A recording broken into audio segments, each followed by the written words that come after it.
I call the shots, I never call it quits. Trust my intuition, bet it's right and bitch, it often is. Seen too many others come and go, they had the wrong intent. Do it out of love and never for it, then I watch it get bigger than expected. No second guess it, I let it set it. It's God's plan, we out here only accepting blessings. I'm stuck with it, this mindset is terminal. In and out different terminals, leveling up is personal. And I already made it, y'all can miss me.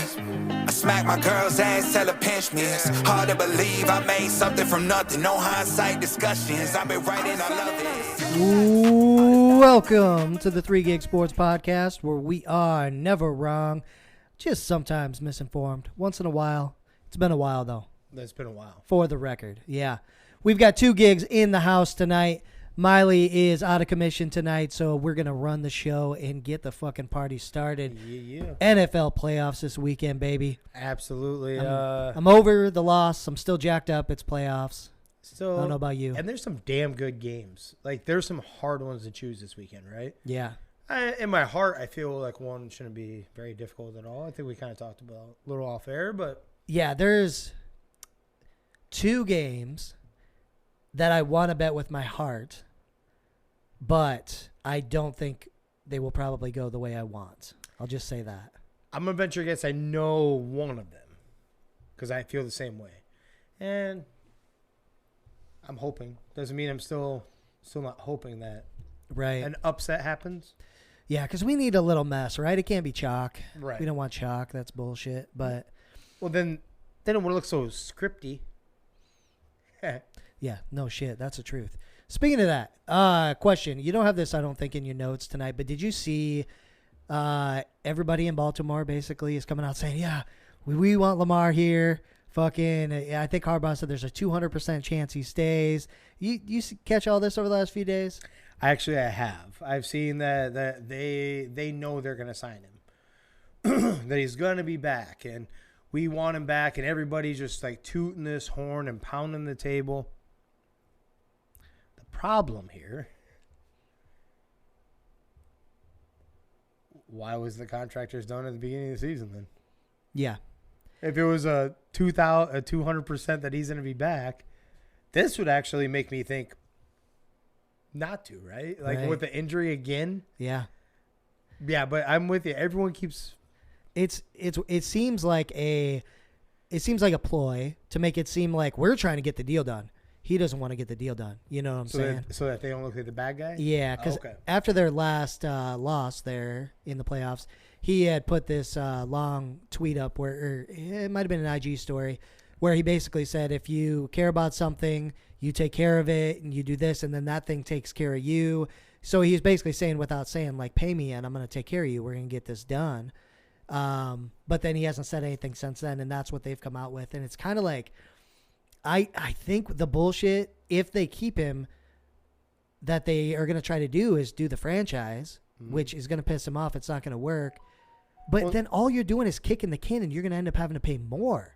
Right. You know what I mean? Yeah. If you wait until 2 years, 3 years down the road, Jesus, you think what he wants now is a lie. It's going to be crazy. Joe Burrow hasn't gotten paid yet, right? Right. That dude's going to reset the market, and deservingly so, right? Right. I mean, we're both on the same page there. Yeah. So why wouldn't you try to, if you think he's the guy, why wouldn't you get that done now before old boy resets the market again? Yeah, 100%, dude. I didn't think about it like that. Thanks for opening my eyes. Because that's exactly what's going on. They're both doing it to each other right now. They're trying to not look like the bad guy on both sides. It's like that boyfriend-girlfriend split. You know, like you're trying to be like, hey, it's not, hey, you want to make it work? I'm trying to make it work over here. I swear to God. And, you know, and then. Yeah, dude. God, who? It had to be a Shannon Sharp thing. I think this is where I heard this. Because he always says cool shit like this about like what his grandparents told him and stuff like that when he was a kid. Yep. It was something like his grandfather always told him, like, I see with my eyes, not with my ears. So I see what you're doing with my eyes. I don't care what you tell me. I see, and his example was like, I see that the garbage isn't taken out. I don't care that you're going to take it out. You haven't taken it out. The grass hasn't been clipped yet. I see you're going to do it. Yeah, that's great. You haven't done it. Right. Same thing here, right? You're talking all this big game, But from what everybody understands, I don't think the real numbers have come out, but you guys haven't even been close to an agreement. No. Otherwise, you guys would have gotten it done, I think. Yeah, absolutely. If you guys were in the ballpark of each other, one of you would have given a little bit. And can we be real here? That playoff game against Cincy, they win that game with Lamar, just like the players said. They do. They do. Look how close it was without. Exactly. And I do believe they do. I'm really on the fence, like, where they go, though. I really do. Like, I understand the team is built around him. And it feels like he has all the cards on his hand because the team is built around him. They lost. This is 2 years in a row, dude, that you've gotten injured, that you don't know how to take care of it. This one may be a little suspicious, like you're in your contract year and stuff like that. Had an interesting conversation at work about that, in fact. Did I tell you this already? I don't think so. They're like, well, I'm definitely back Lamar in this one. The players need to get, they don't get paid. This is what you're supposed to do. Normally, me. Normally, I am that. Pay the player. He's one of the reasons why that you have a business, right? This one doesn't feel right. This one feels like, was it convenient that you got? Because they're like, oh, how come he didn't? That's what it was. How come he didn't tough out and go out and play that playoff game? Strap it up. He's got to protect his future and his pay and right, and maybe it's because I'm sitting behind a desk, but my inner me, Danny, playoffs, and you're gonna believe that your team is good enough, and I'm the piece that could do this, that could go to the Super Bowl, which could get you more paid, by the way. I'm strapping up. Yeah. Maybe it's did you? Different, but I understand where you're coming from, but I also saw a tweet by Robert Griffin III. What happened to RG3 when he came out and strapped up when his knee wasn't feeling great? Where's he at now? I do understand that. You know what I'm saying? And we're talking about $150 million guaranteed, probably at least. Yeah. If he's healthy next year. If he's not, he's either not playing, he's not getting paid. There's a lot of things. You have to think about that. So that's exactly where the conversation came from. Was from that. They said they were agreeing with RG3 and the player and stuff like that. So that's how it started. And that's the reason why he said it even the same way. I'm like, RG3 was also the death to himself. RG3 did not know how to go out of bounds, did not know how to go down. And then the next year, if anybody recalls, he even came out and said it. Like let everybody know. He kind of did the Mike Tice, the Randy ratio, told everyone what they were going to do on offense, right? Yeah. In front of everybody. He did the same thing. And what he said is, I'm not running anymore. I'm going to be a pocket passer. So you're telling us we don't have to worry about you scrambling now? Now we can play you normal? We can play you straight up? Yeah, that's true. What made him special was his ability to extend plays, to run extra if he needed to. Basically, the premier passers of this league right now, for the most part, are guys that at least can extend the play, but he was special enough to take it even further, right? He just didn't know when to get out. You can watch a highlight reel of this man in the NFL of trying to get that one extra yard on the sideline instead of dipping out. He already did the first. A lot of times he did. And he get smacked. He get hit. And that's what you should be doing. No offense. I yell at the TV screen all the time. That's part of the Vikings defense that pissed me off this year. Yeah. Anytime we'd get killed by running quarterbacks, whenever they do take off and we had a legit shot to do it multiple times, we never put a lick on that quarterback. He is a runner. He's not a quarterback anymore. Hit that son of a bitch. Yeah. Make him second guess him coming out of the pocket again and to go for yards. So what I'm getting at is that, like I said, I believe in the player getting paid. I do. And especially that much money. But in this instance, I think he almost gave the Ravens a scapegoat by not playing because he's missed the back-to-back seasons. Like, this is a tough position.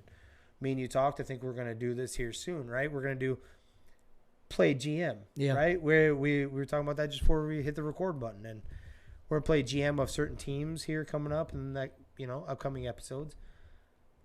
I think this would be a really hard position to be on if you're the Ravens GM.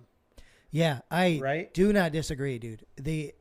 I think this is the hardest quarterback situation to figure out that we could think about? Because one thing so you consider quarterback evaluation based on what they do on the field and how often they win and things like that, right? But the thing people don't talk about is how much value does that team have on you as well? Yeah. And so with Lamar, we don't know. That system was designed for him, around him. Yes. So he'll be valuable. He's, still top half of the league at least quarterback, no matter how you look at it. No matter what you do, right? Scheme. Exactly. But would he be this player with another team? And it's hard to say yes on that necessarily. So it's almost like in an ideal world, I see, okay, Lamar's value is X, but the team's value for him is this. So you drop that a bit to balance things out. It's kind of like quarterbacks going into Shanahan's system. Yeah. They don't deserve to necessarily get paid a shitload because he can really bring them together to win games and to put up stats and everything, right? Yeah. But they're going to put up the stats and somebody's going to pay them when they move on. But with Lamar, it's really tough, man, to figure because I want guys to get paid. They deserve it. Yeah. Especially guys that their success relies around them running so much and potentially getting injured. But then I also think that, man, that system was for you, though, too. Right. Yeah, I don't know if a team is hard. I don't know if a team is ever, not one that comes to mind at least, has ever full-blown focused and completely devoted their offense to a specialized quarterback like this. Yeah. Right? So it has been a perfect scenario. I did bring up how many of our podcasts ago before that, and I do believe this. I think there's more suitors out there for him than what we were thinking before the season started, the more we started thinking about it. Because honestly, we don't think about the free agency and stuff like that, guys leaving. Like Ryan Tannehill and the Titans. That's like a match made in heaven almost. Yeah. Almost. They'd have to match up with the offense a little bit better to his type of set scheme. But with him, like I said, I'm for him. I'm not sold on him as a passer. Yeah. Not fully. So all I'm saying is how you put all this little bit of doubt I have in my head, and they got to be running in theirs too, and the Ravens, the GM for real has to. And the injury is you strap that up and you go. Now, a 75% Lamar Jackson is a hell of a lot better than any other quarterback they have that walked out there, right? Yeah. Now, what I mean by 75%, not just his health, doesn't mean he has to run every single play. You know what I'm saying? Maybe you just use it as a threat that he's going to run. Yeah. Scheme a little bit more. And if he does have to take off, literally, Lamar, this is how it goes. You have a 10-yard window, you slide at 8. Stuff like that. I'm just saying, strap up for this, show that you can. I understand there's a lot on the line. I do, and I get that. Especially if the knee is wobbly. I think he said unstable, or someone was saying unstable. Then I put it out there. But we don't know if it really is. That's just rumors. That isn't medical anything coming out, right? Yeah. That's just little bugs we're getting, right? Yeah. It's so hard. I honestly think everybody needs to get out of this situation. The best thing for everybody is he goes to get paid somewhere because somebody's going to pay him what he wants. Mm-hmm. And they fucking Chicago would totally be willing to deal Justin Fields. He'd be so valuable. Oh, yes. Yeah. So they can still get their pick at quarterback. Justin goes over there. Fits almost perfectly right in with the system. You don't pay him that much yet. Cheaper. Unless this man gets an MVP the next season. You know what I'm saying? He's not going to demand the money. You'll have to pay him a little bit eventually, in year or two. But it's going to fit, and you can still build around it, right? And you can still have the same type of team. That's the best for everybody. Hey, we're making that very clear. You said how we haven't been wrong, but we're very, very slim the last couple months. Right. One of us 3, couple of us 3, the whole works, right? Yep. Just remember, you heard it here first. That trade should go down. You should let him walk to a certain extent. Get the not my fault, not your fault, his fault, not that whatever shit out of the way. Let him go. He's going to get paid. He'll get taken care of. Yeah. Make that trade to get Justin Fields, who's a seamless transition to that. He has shown that on the running platform for sure. Yeah. And I would still make the case that he would be a better passer. He might be, yeah. But we just need to see we need to see some weapons around him and an offensive line. So they'd be plugging. Justin Fields would be salivating. The offensive line is 1,000 times better over here that is built for this versus the team. The reason why he had all the rush yards, he's running for his life. Yeah. Right? Wild. Yeah. Man, it's a. This is what we call. Need you to watch all the offices. This is called a win-win-win. Yes. This is a win-win-win. Not a win-lose-win. This is a win-win-win. Yeah. All around. Everybody. 100%. But I still do believe, and that, like I said, and this could be the competitor in me.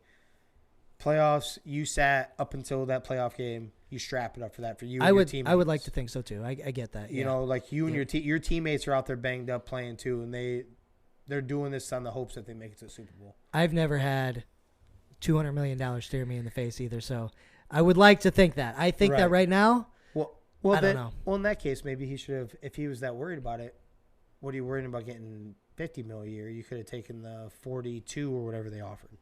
If you were that worried about the money and you're running at the beginning of the season, I know get max value, but get paid now since you're worried because you knew you were going to play the season. Yeah, but he started the season hot. He did. First 3 games were money. Oh, he did. He was very strong MVP candidate. Absolutely, that is what I mean. What I'm saying is if you're worried about if you were really worried about the injury and you were about to play under what $8 million or whatever the hell, I can't remember what that dollar amount is. Way cheaper than a nowadays star quarterback. Yeah. Why wouldn't you have taken the 40-something million then? And get it then. Yeah. Maybe you put some. I don't know. We're going a little long on that one. It's awesome. It's a good one. I love that story. But yeah, we haven't even touched on the actual news that you got documented there, brother. What's up? We're gonna roll with one that we've been calling, kind of like we knew it was going to happen, it has to happen type of thing. And that's Vikings fired defense coordinator Ed Donatell after their early playoff loss. The Vikings finished the season ranked 28th in points allowed at 25.1 and 31st in yards allowed, 388.7. Yeah. And quite honestly, that is not indicative of the last 7 games of the regular season because it was actually worse than that. We were giving up 400 or 500 yards. Yeah. Regularly, 450. Right? Yeah, man. It had to happen.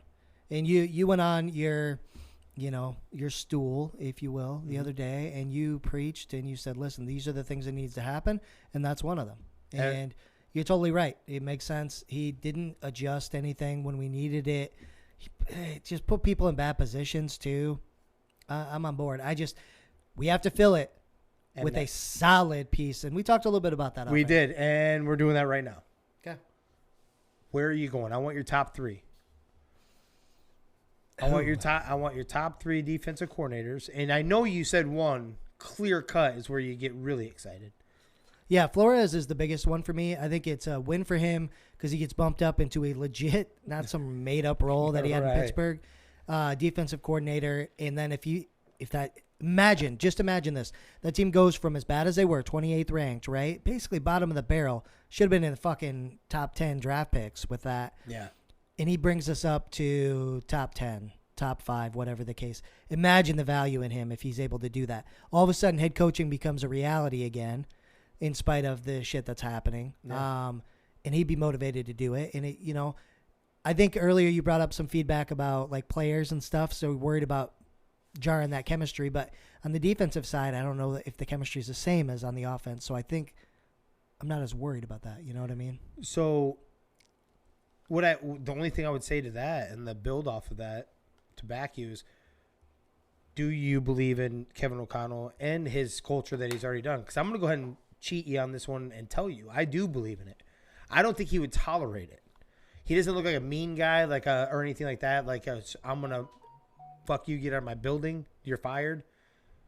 He'd do it in a nice, just like he did with Donatello. What he did, yeah. Yep, sent that message out to everybody. But I think he would do it in mid-season. We're not going to tolerate that. You're not going to bring the culture down that I'm trying to build here. Yep, I agree. Which we'll get into here in a second about the culture and our offense coordinator. But who are your other 2 that you're thinking?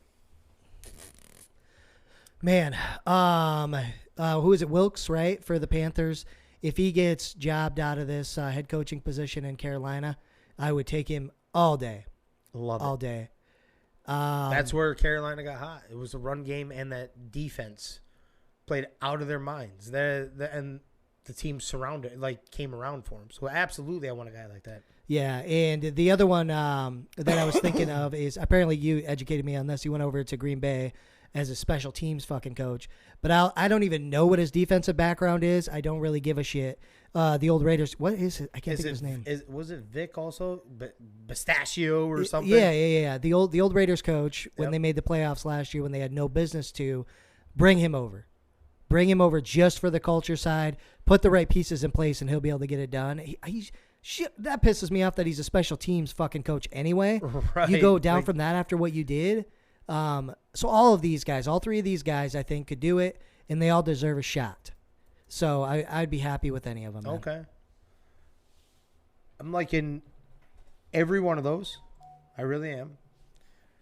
There is rumor, I told you about the one off air, about University of Wisconsin's defensive coordinator making the jump, young guy, but had that defense balling out for since 2017. I think he's been there. So they've been a legit defense. Maybe get his opportunity. But the one that really sticks out outside of the guys that you said, because I like every one of those, is Gerard Mayo, defensive coordinator for the Patriots. Probably the only coordinator that was actually doing their job all season long, right? The reason why they were even hanging around 500 all year, right, was that defense. I would love to see him come over here. And I think the more I'm talking myself into it, I think the more I think about it, Belichick is so prideful, he would not pay increase Gerard, even though he's one of his guys. He used to play for him and all that. He has enough confidence in his own scheme that he would let him walk. So that's my 4th or my 3 or my 3B, as you like to put it. But yeah, added on to yours. I like all those, and I think they all would massively help us. Dude, think about this. I'm going through this in my head. If anybody, this is such a juicy position. If anybody comes into that spot, and we go from 28 to top half of the league, I don't even care, call it 12, their stock goes up so high for a head coaching spot just to do that. Yes. We're not even talking you got to get us in the top 3.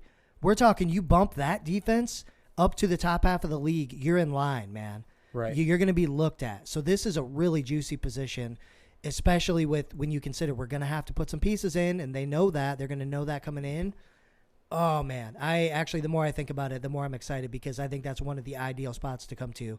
We can still win even as the defense is rebuilding, but they're going to have a chance to show themselves. Yeah. Like highlight. Like you didn't think Zimmer's defense from last year could get any worse because everything fell off, right? Which is not indicative of Zimmer's. It actually been trending the last couple of years down, but it took a mass plummet. Didn't think it get any worse. It did. Yeah. It literally did. So you can't, I shouldn't say you can't do any worse. There's 32 teams in there. I told you 31st on one and 28th on the other, right? Mm-hmm. So technically there's some more wiggle room to go down. Yeah. But it's a spotlight, like you said. It's a floor. You have the stage. Yeah. And we did nothing but excite, right? We did nothing but excite games we shouldn't have won. Shit like that. Yeah. All season long. 100%. We're going to have primetime games. You're going to be on the national stage to show what you can do, how you motivate men, how you get them up and going in your scheme and everything, right? Rich Pistachio.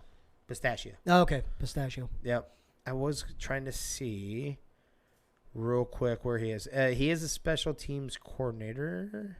Is he with? I thought he was with the Packers. I just want to see where he's at right now. Yeah. And yes, for the Green Bay Packers. Coaching career, Wayne State, South Carolina, Clemson as their running back and special teams coach. I want to see if he had any running back, special teams for Ole Miss.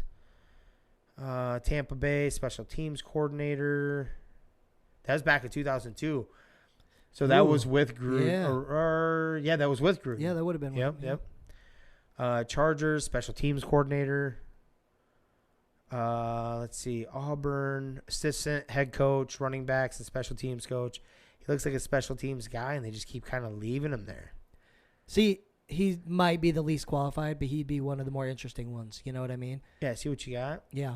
Okay. I wouldn't be mad about it, even though he's probably the least qualified of what I said. Yeah. Can't, like I said, I don't know if you can do any worse. I Yeah. really don't. Like, let's see if you can get these guys up, get them motivated, and that's what we need. We need them to play for you. Yep. Feel like they're playing for it, right? That's right. The Buccaneers fire offensive coordinator Byron Leftwich as part of an overhaul that includes 8 other coaches leaving. Why? Makes no sense. They're acting like they're having to rebuild after this, and this season was a mess, and it was 90% because Tom Brady was not there. He was not bought in. One of the stats everybody throws around is their running game was the worst in the entire league. Well, to me, that says a lot about Tom Brady because he wasn't, putting him in the right position. Like when you're the GOAT, you can recognize the defense and, fucking audible. You can change the shit up to put him in a better position to run the ball. But bigger than that, he didn't bring the same Tom Brady fire, and the team wasn't bought in around him because he missed out on team meetings and he all of his personal stuff, right? Yep. So it's bullshit. Leftwich, he'll get picked up right away. Yes, he deserves it. Smartly so. Yeah. Somebody will. Right? Yeah. The only thing that Leftwich said towards the end of the year was they were talking about how bad their offense had been because they've averaged 20, I think, a game, and he said, "I don't know why anybody's worried about it. We're the same as we were last year." That's what he said. Almost, it was the after the game where they finally blew up. So the last game of the season, I guess. And that was the response he gave. And I'm kind of like, you can't do that though, dude. That's not true. It's not. But is that him covering for Tom? Maybe. Yeah, maybe there's some loyalty. The reason why I say that, is it seems to me there's no way any offensive coordinator, for the most part, except for Mike McCarthy, maybe, would draw up 67 pass plays against the Cowboys. Do you realize how many times? I'm not even going to give you a stat because I don't even know the stat. I'm talking just eyeball tests when I'm watching the game, or I'm checking the stat line at halftime of all the games that they basically play. I kind of see because fantasy and stuff. You want to see where they're at. They're still in the game in most of these games. No more than, definitely not down by 20 in most of them, right? Right. It's like 14 or less. They had 6-7 rush attempts. You're telling me the offensive coordinator did not call more run plays when you're still in the game? And you can't blame it on the offensive line. It's a fair point, yeah. The whole team was cobbled together, right? From the start, you mentioned about Tom Brady's, but then they had breaking news after breaking news and after breaking news of major injuries. Their center, I think they lost their guard. They lost Tristan Wirfs later in the season, but you know what I'm saying. Everything just seemed cobbled together. Their wide receiver 3 wasn't there. Everyone was always banged up. He lost Gronk, his safety blanket.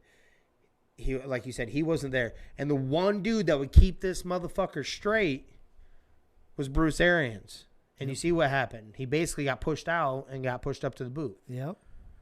Because he wanted to play. He was supposed to be for the Dolphins. He's like, well, now I got to come back, but I'm not coming back under you guys if you still have him as coach. That's exactly how that went, right? You needed a pushover. So you kick Bruce Arians up there. You take Todd Bowles, who isn't going to argue with the fucking quarterback, and he's a defensive-minded coach, too, on top of that. And then you have an offense coordinator that you don't want to piss off arguably the best player of all time in the NFL, right? Right. Especially when you're trying to get head coaching jobs, which statistically has been really hard to get if you're African American as an offensive coordinator. If you go look at the stats, there's not very many offensive coordinators that are black. They're just isn't. Yeah, that's true. For whatever reason. I don't know why. I have no idea if guys just don't go for it after they're done playing career. I have no idea for this one. I'm not trying to make an excuse. I'm just saying the facts are the facts on this one, okay?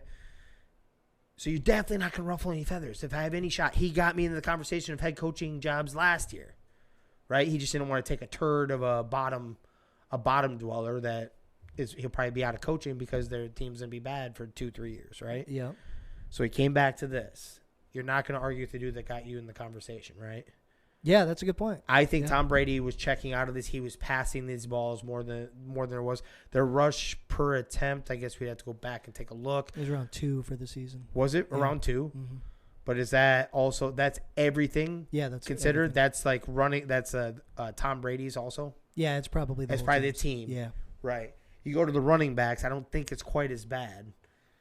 It's not 3. It's not 3. It's not for 3. We have to look then. No, because I may have to correct my. No, I want to say that Fournette's was like 2.7.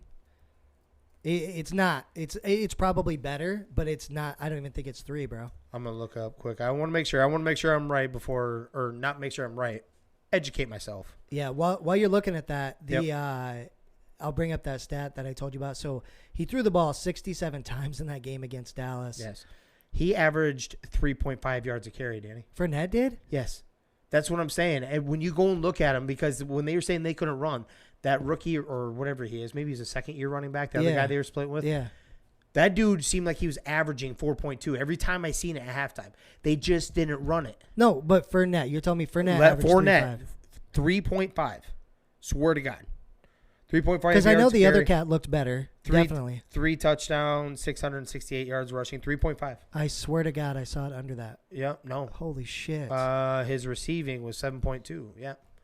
And I can't. Do you remember the other running back's name? No, he's young.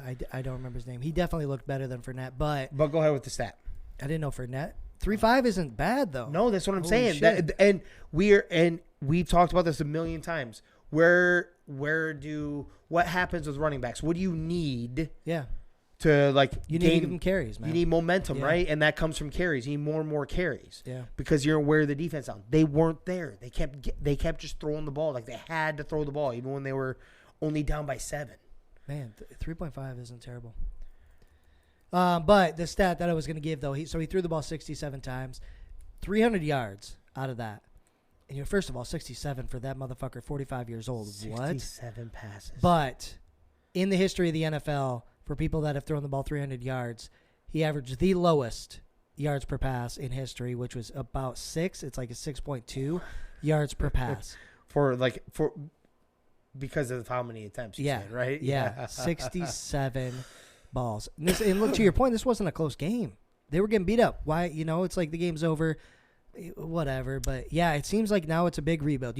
Chris Godwin can thank him. He got paid because of Tom. Yep. Because really, historically, his value has been when Tom was there.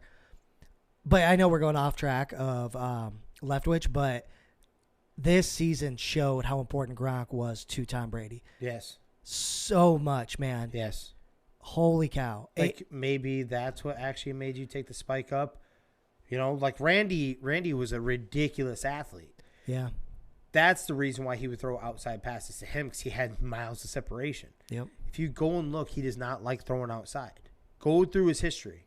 If you could defend the middle. No, he throws, yeah. He loves the middle. He loves his slot, and he loves his up-the-seam tight end. Yeah. Which is Gronk, obviously. Yep. He does not like throwing outside on the, upfield. He doesn't. He'll take the poke, but he needs the player to almost be special. He wants to see the separation, which was like a Randy that would do that. Like, of course, him being Mile, of course I'll throw it over there, Rashad White. It was White. Okay. Yards per carry? Let's see, 4.2. No, not quite that high. I got a little okay. But 3.7. That's so these solid. still aren't horrible. Yeah. That's my point. I think this was more Brady than anything, and Leftwich wouldn't argue with him. He wouldn't light him up on the field. Why in the hell are you checking out of my shit? Yeah. I think that if you could record, or I'm sure they do, if you could hear the headset of those, I'm just saying this dude's going to get, rightfully so, he's going to get another offensive coordinator position, and he will be just fine. Yeah. Yeah. We were just talking about a team. Who needs an offensive coordinator? We were just talking about the other night. Oh, fuck. I think, I don't know who we were talking about the other night, but I think Atlanta needs one. I think Carolina might need one too. Chargers. Obviously. Oh, yeah, the Chargers. They fired theirs, right? Yeah. That would be a good pickup. That'd be a really good job for him too. I thought there was another one that we were talking about specifically, hey, we were talking about offensive coordinators. Maybe it was off air, but regardless. That's kind of where it comes to. They're blaming the wrong guy. Why wouldn't you leave him in house? You're losing Tom Brady anyway. So, like, why not see what you got, like, for another, you know what I mean? Yeah. I don't know. I don't know if they have to blame it on something, right? They can't blame it on the GOAT. Right. And then Todd Bowles trying to save his own job after the GOAT. Like, hey, give me another year, which isn't going to be good for you, buddy. No, it's not going to be a good year. But, mark it down. Tom Brady is going to go try to save Josh McDaniels' job. And Gronk is going to play this year with him. I'm still with the conspiracy theory that they want to go into the Hall of Fame together. If Gronk comes back next year, and whether they have a good season or bad, if it's their last year, they go in together. Yeah, I get it. You know what I'm saying? I'm I still think they want it to happen. I'm kind of with you. Like, I'm kind of with you. I think Gronk has to take every other year off at this point. Like, he tells Tom Brady, he's like, bro, I don't know how many more years you got, but I gotta sit out this one, dude. I'm getting torn up. Like, he got beat up in that Tampa Bay year too. Yeah. Yep. Right? He balled out for him. But he really didn't play till like the second half of the year though. He didn't, but he still got beat up though. Yeah. I mean, they shorted him out. No, yeah, definitely. I'm saying I think he kind of took a break at the beginning. Right. But I'm with you though. I'm starting to, if that happens and he goes to Vegas, I don't know, is there another team outside of Vegas? Is there a team that they believe they're a quarterback away? Miami is the other one. Miami. And that one would make sense because Tom was almost there anyway. And the quarterback situation, you don't know what's going to happen. Tyreek would hate that. Ooh, maybe he wouldn't because I just said he likes receivers if they're on the outside. Who gets better separation than that man? You're right. But the ties to McDaniels, and I think if McDaniels has another bad year, he might be out. Yeah. Maybe he's like, hey, bro, come on over. And, we just said how important Gronk is. Tom knows that, especially after this year. He's going to bring him over. And that's another one that almost happened too, remember? The Vegas. Yes. Yep. So, personally, those are the two spots. I don't know what you think, man, but. I think you're right. And I don't know if anyone else is really up in that conversation. If anyone, I mean, if I had to throw one out there, like they believe they're a quarterback away, is the same one that's been doing roulette with them, and that is San Francisco. No, not even San Fran. That's because of injury. I'm talking about literally the team is doing it every year. Like Indy? Exactly. Depends on the coach, right? Phillip Rivers, Carson Wentz, Matt Ryan. That would suck if they did that. Because that means he's for sure going to have a dog shit season and retire after this year. Dude, you know what I mean? Hold on. Tell me this one would be fucked up because he always compares. They always put themselves in the conversation. We put them in the conversation together. Peyton Manning, he goes to Indy and wins the Super Bowl there, and he just does this to Peyton Manning. Tell me that would be the ultimate, right? That would be wild. Because Peyton would be like, you got the stats because you played longer because you didn't have the neck injury, bro. I was ripping you apart for years, right? Yeah. You have the overall team record because you have Belichick, too. Exactly. I mean, that's how this conversation, I assume, goes when they kind of jaw jack. He goes there and wins with whatever coach they end up signing. It don't matter. And you win in a place that the stadium was built because of Peyton Manning. It's the house that Peyton built. They call it that. Yeah. And then they have a statue of this man, and you win one in his building. He goes, takes a picture with the statue. Oh, absolutely. You know what? Him and Gronk will both be over there. Yeah, just throwing the arm up on there. Big old stogies in their mouth. Hopefully it's after old boy Tom doesn't have more than 1.5 sangrias. No shit. So I didn't see him falling over, but yeah. Avocado tequila, he said. Is that what it was? Yeah. Of course he would. Avocado. Do you like avocado? I don't mind them. They're not anything special, but they don't really have much of a taste, right? Just by themselves, just kind of mushy. Mm-hmm. Just more of a texture. If you don't like the texture, you don't like it. Right. I do love some fucking guacamole, though. Yes, sir. So have I told you that's one of those things that like you decide to eat, you don't want to eat when you're younger because it looks, yeah. We're like, what the hell? So good. And then finally, the first time you try it, especially you put that bitch on a chip. Yeah. Oh, my God. Yeah. I make this cheater guac. So I'll basically take apart a handful of avocados and mix it in with some salsa, and then I'll blend it together. That shit's the best thing. Oh fuck yes, so good. I don't care if it's cheater or not. It's dude. It's always damn. My mouth is watering right now. So much easier. Too. My mouth is watering right now. Yeah, it's fucking amazing. Some good old guacamole. My kids, I love it because everything that comes in my house, doesn't matter if it's food, doesn't matter if it's objects, it doesn't matter. If it's dad's, everybody uses it, right? Or eats it. Avocado or guacamole. That shit's gross, Dad. Yeah, I'm like, goddamn right it is. It is gross. I'll take the hit on this one, kids. Don't worry. I'll get rid of it. No shit. It's probably moldy. But regardless, I just thought about that. One of those things I never ate. I like it on a salad too, taco salad. Yeah, it's true, man. I never would eat it as a kid. Not at all. It looks gross, you know? By the way, if you ever have a food eating competition at All You Eat Can Buffet, a salad does count. If it heaps over. Depends on what's in the salad. If it's got meat and cheese and shit like that, then we can count that bitch. So Which mine did. Yeah, I did that day. It did. That day? What?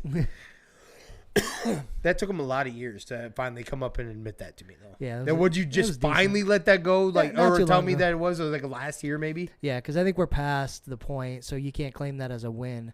So I think we're like 10 is years. that what it is? So now I can say that legally. You know what I'm saying? It's kind of like the Heisman, them not giving it back to Reggie Bush, because even though it's all legal now, it wasn't then. Yep. So we can't give it back, even though you were the most talented football player Ever. quite I possibly think ever. ever, Yeah, dude, but yeah. definitely that year. It don't matter what team he would have been on. Yeah. You're telling me that wouldn't have been that special on any other team? Come on, it's the most spectacular player. Yeah. He was Devin Hester, but at every position he played. Right. He'd get 20-some yards. It didn't matter. It was insane, dude. Right. USC choked the national championship away because they didn't have him on the field on a pivotal play. Yep. All they do is have him on the field. They could have ran the same play Yep. to It would've drawn Lendale people. White. It Yeah. would have drawn people. You had to. Yeah, dude. Because what did you just say? Dude would go for 20 yards. Every time. Yes. Yeah. So you had to respect it. So the Lendale White run, Lendale talks about it too. Because he didn't know that it was going to be just him out there. He starts looking around when he's like, where the fuck's my guy at? Yeah. Because he knows that they're all going to crash in on him now. Yep. We put him out there. Yeah. I'm just saying they wasted him. But regardless, 100%, bro. kind of one on the side, Brent. But keeping with college football. Or flipping around. Keeping with college football, though. Deion Sanders lands 5-star and number 4 overall recruit Kermani McClain as the top cornerback flips to Colorado from Miami. Man, it's going to happen every year. They're going to want to go play for the greatest cornerback in history. God, Colorado's already going to be good, man. Oh, yeah. You could feel it. So we made a prediction earlier this year. Would you like to would you like to rebuff that? Yeah, I think they lose 2 games. Holy shit. I wasn't going to go quite that, but yeah. Yeah. Yeah, I'm but because with it. we were saying bowl eligible, right? That's Yep. what we went to? Yep. 'Cause they've been horrible the last 4 years or whatever. Yep. So we said bowl eligible, maybe a little more. I'm feeling I'm with it, man. I'm bought in. I'm watching the videos of what's going on with the other coaches and the team and everything. The players are bought in. He's bringing in these guys. Dude, done.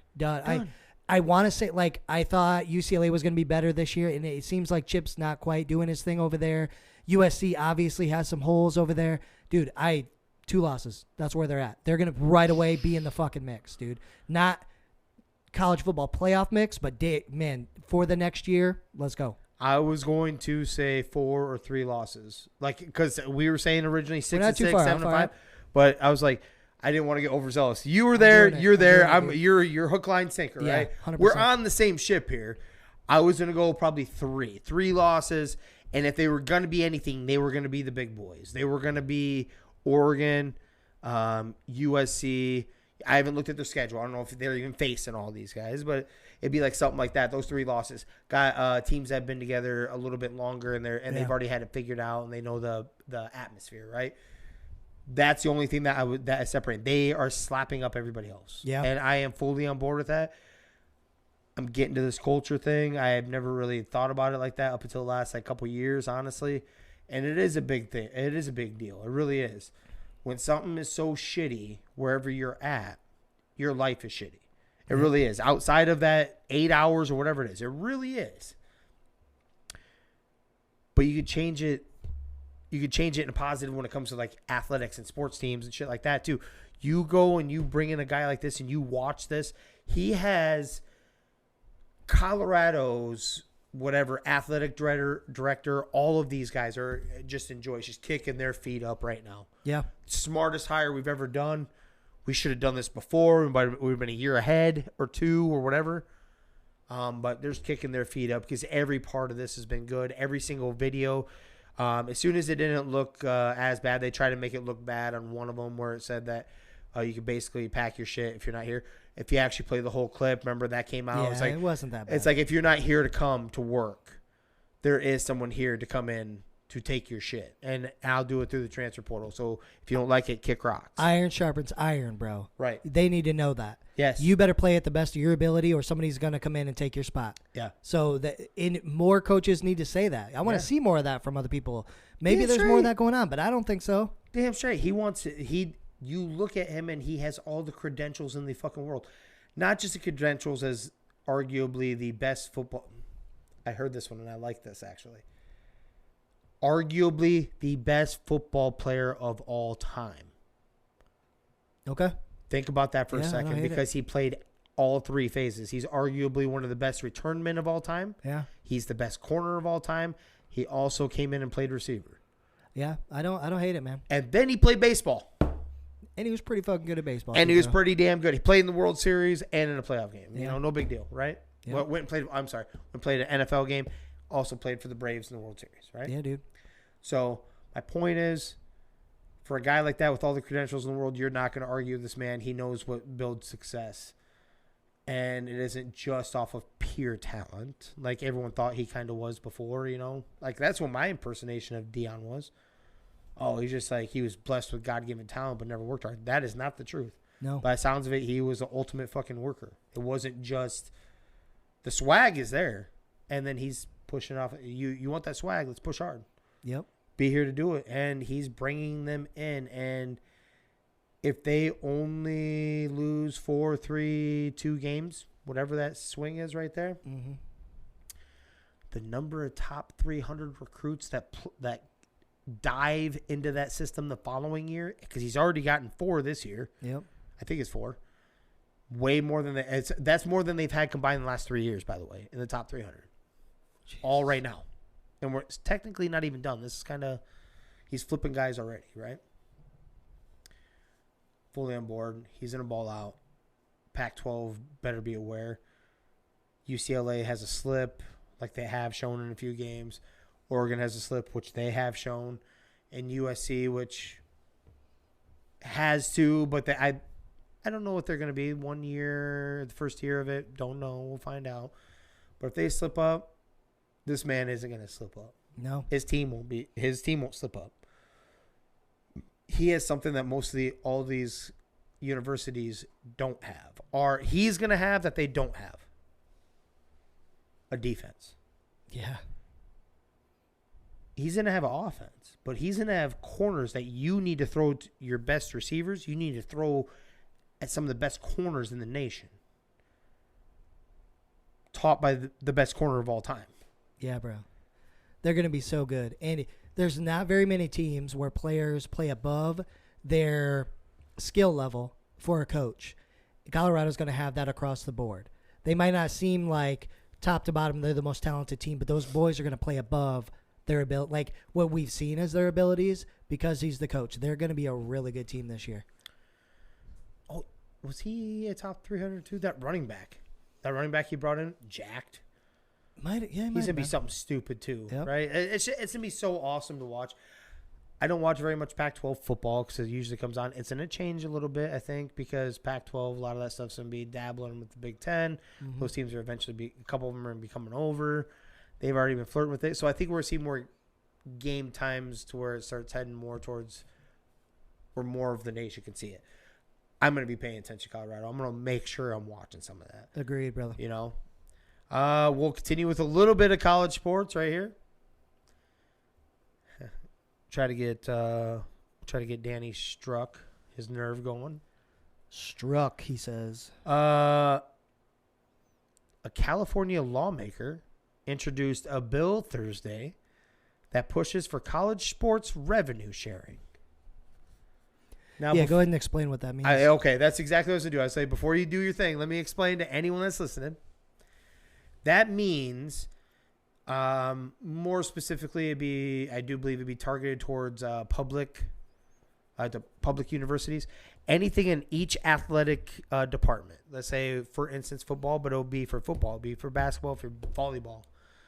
Whatever revenue your team brings in, your university brings in because of that sport, will now need to be divvied up. Percentage-wise, didn't see the percentage, don't know what it is. It'll be thrown basically into a pot. We'll say 30% of $100 million be $30 million thrown into a pot, and it will be distributed amongst the players of that said university's athletic department. Well, not just their department, but it's supposed to be the way I read it is like per sport. So basketball and football are the major ones that bring in the most money. They're the ones that basically pay for all the other sports to play. Already. Right. Now they're going to get more of that money. So the only reason a lot of these big universities have specific, whether it's like equipment, whether it's like their locker rooms, whatever the case is, the only reason a lot of these sports that aren't as popular have that stuff is because football paid for it. Mm-hmm. Basketball paid for it. Yep. Now they're going to get more funding from those activities that actually bring in the money so they can spend it on what, even though they don't bring in the money. There's a reason they don't bring in the money, right? Yeah. So, but the players get money now.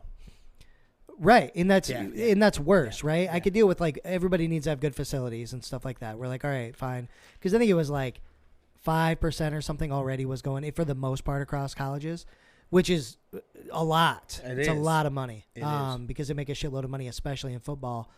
But now, like, the players are actually going to make money off of that for that sport. That's fucking wild to me, man. So I would consider this, I don't know, communism, right? Yeah, yes. This is fucking insane. Oh, you made this much? Let me take this, give it to this person over here. Right.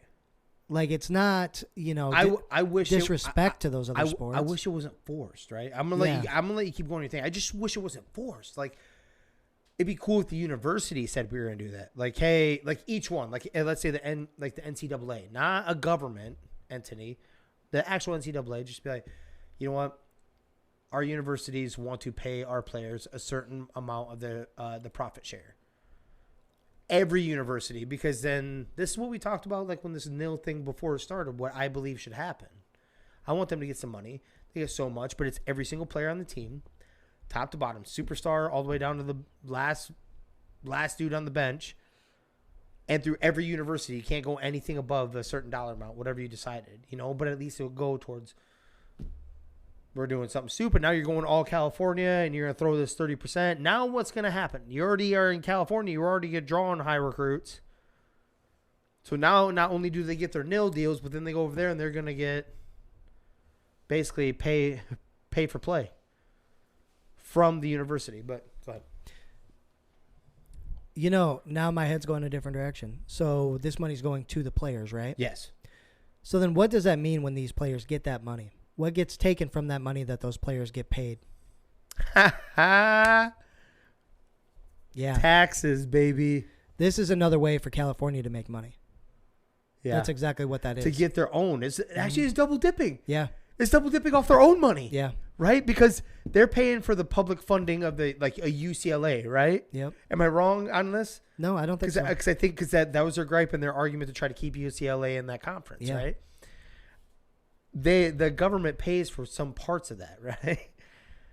Then they're able to collect some of their own money back because the money they were shipping in is to provide for the school. Well, the football program and the basketball program produce hundreds of millions of dollars. That. Yeah. And then they're like, hold on. How do we get a piece of this pie? Go ahead. Holy shit. Yeah, that's exactly what it is. They're trying to figure out a way to make more money for the state. They're acting like it's in the benefit of the players of these sports. It's not.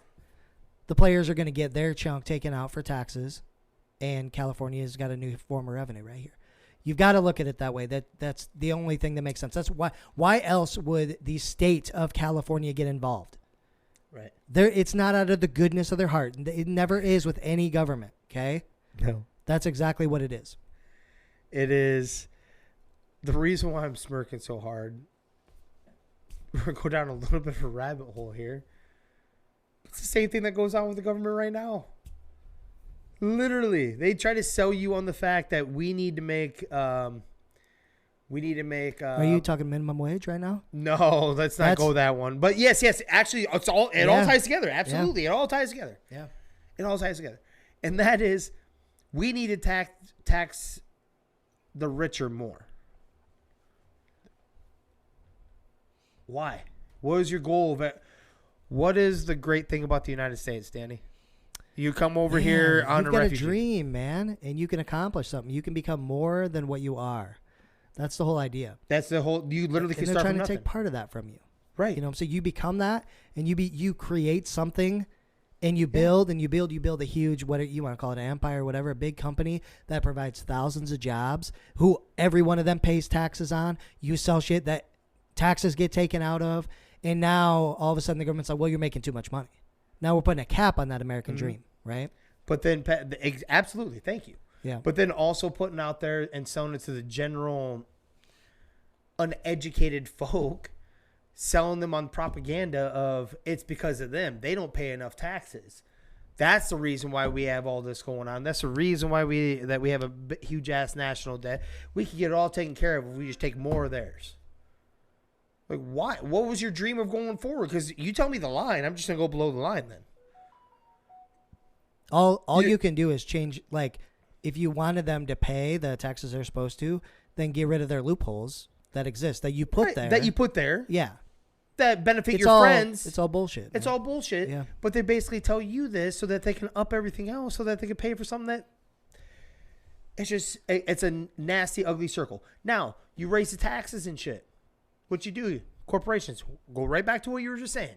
Yeah. What's they do? And obviously we're not in an, should I even say that? We're not in a recession. No, not at all. Not at all. Everything's great.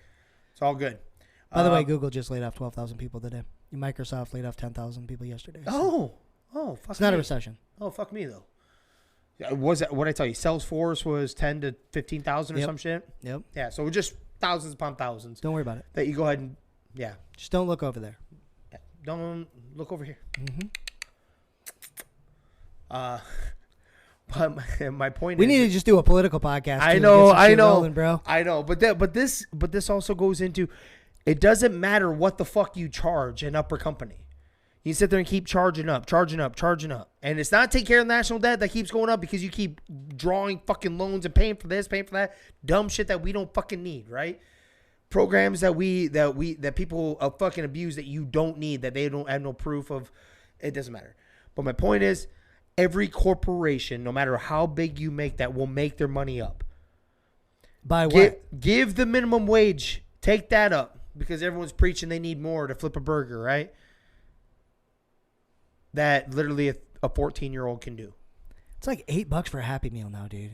Exactly what I'm getting at. So if you pay $15 an hour when you were only paying that same individual $8-9 an hour, they're going to get their fucking money. How do they get that money? From everybody else, including the person that probably works there because they eat at other fast food joints. Right. They're getting it from you by upping the price. There's not a fucking dollar menu anymore, people. Pull your head out of your ass. Yeah. But it all comes back to shit like this right here. Yeah. They're Loopholes trying to make cuts. money for themselves Yeah. so that they can sit fatter in their fucking... I'm not worried about the billionaires. This may sound stupid to you. I'm not worried about the billionaires, Danny. They're ridiculously stupid rich. They usually, if you're a billionaire, you're born into it, right? As in, there was a foundation at some point. Plenty of them, yeah. Right? Yep. I guess there's been a few more with the internet wave that happened, social media, shit like that. But a high majority of it, old money, if you want to call it, they're born into it, and they're going to stay there, no matter what. There's always ways to continue to stay there. I'm more worried about the politicians that are multi-millionaires when you're supposed to be a service for the people. You're supposed to be a voice for the people. How in the fuck are you a millionaire? Yeah. How are you a millionaire? Because you're making the codes, the laws, the fucking tax breaks, everything like that to wrap around for yourself so that you continue to be a millionaire and make more and more and more. Donald Trump, for instance, went into office, lost money in his 4 years. Literally lost money. Go back and look. He lost money through his actual revenue. He also didn't take a salary, and he has other shady shit too, mind you. But then you go to every other president, and more specifically, we're going like the one just before him. Obama over double or tripled his revenue after being president. Right. They're all doing sketchy shit, and we're letting them do it. And we let them do it right in front of us, and because they give us some little hoax to make you feel good, or like justifiable shit, like fake shit, to pump into your goddamn brain that this is why we're doing it, and fuck this guy over here. Dude, he has been in office for 3 years, and people are still bitching about him. Like, dude, are you kidding me? You guys aren't seeing what's happening right fucking now in front of your face? Right. It's so frustrating. So frustrating. And people don't see that, man. And that's my big thing about the whole minimum wage deal is you are increasing, let's say $15 is a number, right? Yeah. They're not getting $15. All that is a bigger number that you get because you're taking a percentage of that. And if that number's bigger, that means your number's bigger because of percentage. So your minimum wage is like, call it 11, 12, somewhere in there, really, after taxes get taken out and shit. And then on top of all that, all the shit you buy, you just think of every step through the day where you get taxed on shit. And what kind of benefits do you see out of that? Like, the roads aren't great. No. Right? Our fucking power grid sucks dick. Yep. Right? That shit fucking up and down, especially across the country all the time. Yep. Like, all the shit that they're allegedly paying for with that. Our infrastructure, our fucking border, our border defense, everything. Yeah. Everything's down. It's not good. No. And that's just the bigger picture, right? So when we talk about the state of California, that's the reason this is a problem, is because they're not in it for the players. It's going to suck. They're going to put that face on it and be like, we're trying to make sure everybody gets you're something. With us, right? Like, those players don't necessarily deserve it. If the college determines, like, let's do this, let's help these guys out, cool. That's your decision. Yeah.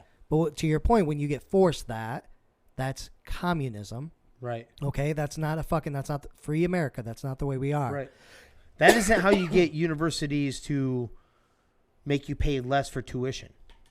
Exactly. That isn't how it's going to happen, right? So how does it benefit anybody? Yeah. It's just, and all those, like, all that's going to do when you get forced to do that, think about it the same way you just thought about, like, McDonald's, right? Are college football tickets going to go up now? Yeah. Because they want the same revenue they had before. They're going to get their same revenue because they're not going to eat a loss. Exactly. So everybody going to those games is going to pay more, right? It's I don't know. They're going to make their money back. Please tell me somebody, and I hope I struck somebody. I really do. I want you to comment back. Please tell me if you know somebody that they got a pay increase up to, doesn't matter what it is, but we'll say we've been using the $15 an hour moniker when it was $8, $9, right? Please tell me somebody that's further ahead for doing it, for getting that up to 15, since inflation has went up. You are still at the same level, people. You just think it's a bigger number. It's this little cute little number right here that's what you're focusing on is this. But you didn't realize that literally everything went up almost 50% across the board of your expenditures. So literally the difference in what you got paid is up. So you are literally, it's a number for a minimum wage job. I'm getting more piece of the pie. No, you're not. No, you're making way less. You're probably even making less. But I was going to say all you're doing is making the same. But you're probably making less. Like across the board. Guarantee you are. That everything is went up. Literally everything. So just to tie this in a nice pretty bow. Yep. By doing all of the things they're trying to do, they're trying to make you more reliant on the government. So the government's bigger. And then ultimately we turn into a state like California, for example, where they decide what you do, where you go, how much you pay, da-da-da-da-da. It goes down and on, right? Mm-hmm. Because we have to rely on them. Well, now you have to pay for that because you're reliant. So you have to pay more than what you've been paying because we can't do it, right? Yep. But, okay, well, that's daddy. I got to take care of daddy. Otherwise, I can't get taken care of myself. And here we are. Who gets hurt? Or you just want the bow tied? We can tie the bow. Yeah. Not tight enough? Okay. So we're going to untie real quick. If you were super rich, this isn't going to affect you. It'll affect you a little bit because you're losing money, but ultimately you're going to be okay. You can savage and make it and push through the storm, right? Of all this. If you're poor, you're already kind of used to fighting through or getting government assistance anyway and being dependent on the government anyways, correct? Right. Whether it be some version of medical, some version of food stamps, any type of assistance that the government hands out, right? You're already used to that and you might be still trying to fight your way up. So I'll respect anyone that's using those and doing them the right way and trying to use it just as a leg to make sure you survive, but you're trying to boost your life, right? Right. But those two entities will not be affected. Like what class? The middle class, yeah. The middle class, because you're not used to either one. You're used to working for everything you got. You've worked your way up to this point. You're working your way up to the people that are poor that are still trying to get to where you're even at. We're not super rich. We can't. It's hard to weather a storm when everything jacks up through the roof, right? Right, man. But you already make too much money to where you can't get the government assistance and shit like that. Yeah. Right. So it starts crippling you little by little. It starts taking piece by piece by piece by piece. Now you're sacrificing this. Anyone that is middle class and saying that right now these last few years has not struggled a little bit is a goddamn liar. I promise you your life has changed and not in a good way. You're not used to looking at something in the local. You might have been used to your bills automatically coming out and you don't even worry about it. Maybe you're a little higher in the middle class area that you didn't even look at it unless something ridiculous came out, right? Yeah. Now you're looking at it because everything has went up. Now you have to need to be careful here. Need to make sure that this comes through. Make sure I'm not getting overcharged because even those would happen when you weren't paying attention or something like that in the past. Yeah, dude. Because all of a sudden, your okay account now just got turned into a bounced account. Yeah, dude. Just shit like that. Everything is more expensive. So, there's my knot. There's my bow. There's our bow. Yeah, 100%, man. So, and then my final one, Danny, before we get into the weekend's games. Let's go. Francis Ngannou says on his UFC exit, he sat down with, what's that name? I always mess it up. Hawaii. Yeah, I can't say it either. You know who I'm talking about, though, right? On his podcast, Francis, you can come on ours next time. He says, in that contract, I'm not free. Yeah. So there was a lot of, I don't know about restrictions, but it was probably a prototypical contract of a superstar in the UFC. But not the stuff he was looking for where he's trying to break ground. And what I'm getting at is what he asked for. So during contract negotiations, he requested a 3-fight deal, the promotion waiving extension clauses, which I'm not going to try to explain that because I don't fully understand. That's other shit, right? But the most important one is he even asked for health insurance for all fighters. So, yeah, I know you're not fully sold on the Ngannou thing, yeah, because as in one of the best because it's a whirlwind for a few minutes, and if you can weather that storm, you probably could come out with a victory, probably could, right? Yeah, for sure. So I know out of all the guys that we've talked about, like some of the greats of all time, that's one that I've kind of got a vibe from you that you're not fully sold on, right? Not at all. Am I wrong? Yeah. Okay, I just want to make sure that I got that feeling right. But I do believe out of all this that is being said is that right there. He went out there. We're getting dangerously close. And I don't know if this is the prime opportunity. I think it might be, actually, is what I'm getting at. Tell me your thoughts on it. This may be the prime opportunity with Dana White going through his shit, being a moron, and possibly them moving on from him to a different face. Is this the time that the fighters finally say, fuck this, we want health insurance? And stand together? No, not yet. No, think so? No. They're getting closer, though, right? I mean, we're hearing more and more about it. Hopefully. It's going to take more than that.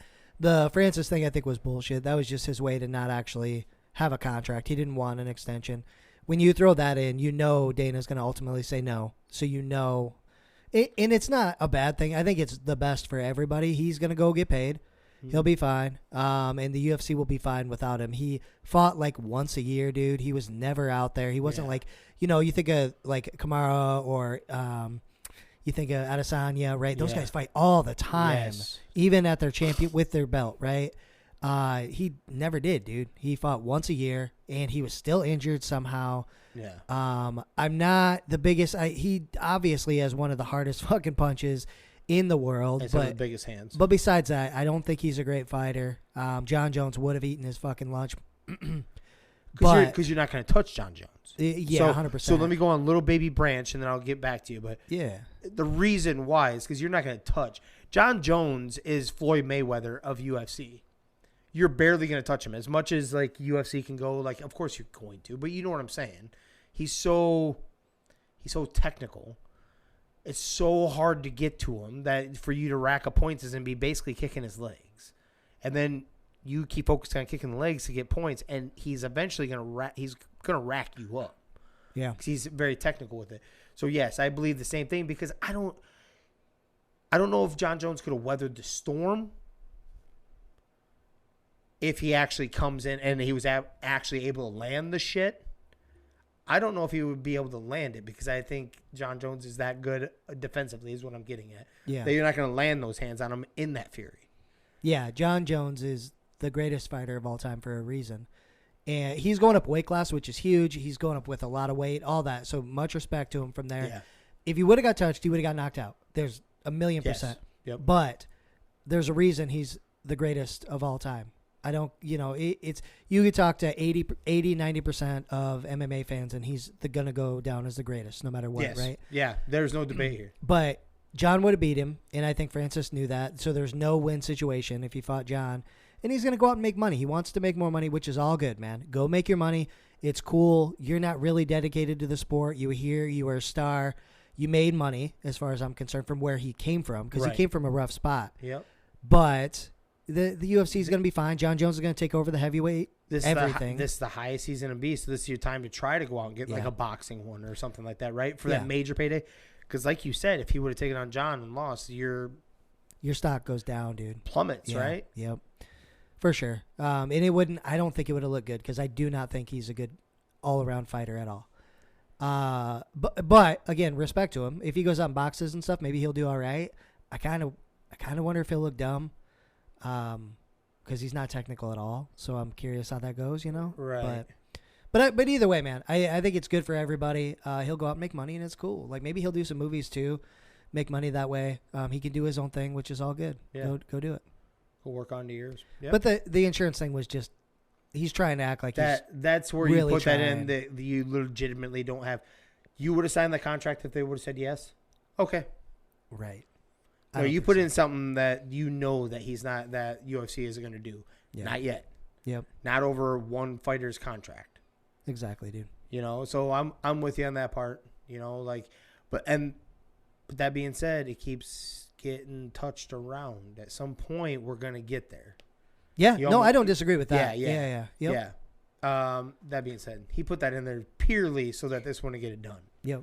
It isn't like Dana White's gonna be like, you know what, Francis, you're 1,000% correct. Of all the people that have asked me for all of it over the years, you're the one. You're the one. Yep, I'm gonna pay for insurance for everybody. He's not a big enough draw either. No. It's not like you tune in. Oh, fuck. Yeah, No, Francis is fighting. If like a Conor in his prime brought that shit to the table, they might have considered that shit. They might have. Because they're like, we're going to make so much off him anyway. Like, maybe we do this.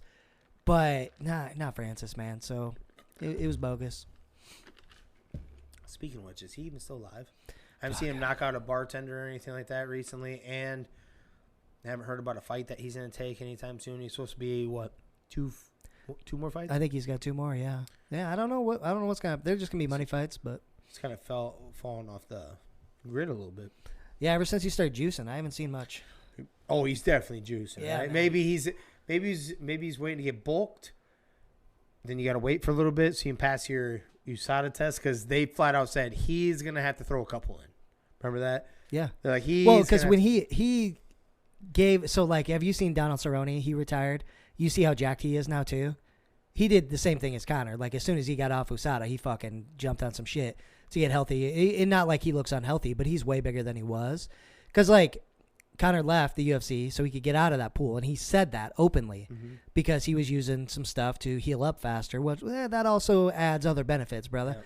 And so I think other fighters are going to do that. They're going to jump out of the pool, do their thing. It'll heal them up, but also maybe make them a little healthier, and then they'll get back in. So Conor's he's almost breaking ground in that because now fighters are seeing, oh, shit, we can do that. But they're going to test the fuck out of him when he comes back. Dude. Right. Yeah. So you better not need a little bump. No shit, man. So speaking of which, I work with a fella by the name of, he's one of our, I do believe one of our regular listeners. He still tells me about stuff. So Mr. Gregory Johnson said he ran into you at the working out up there. Yeah, he didn't recognize me at first. It took him a minute.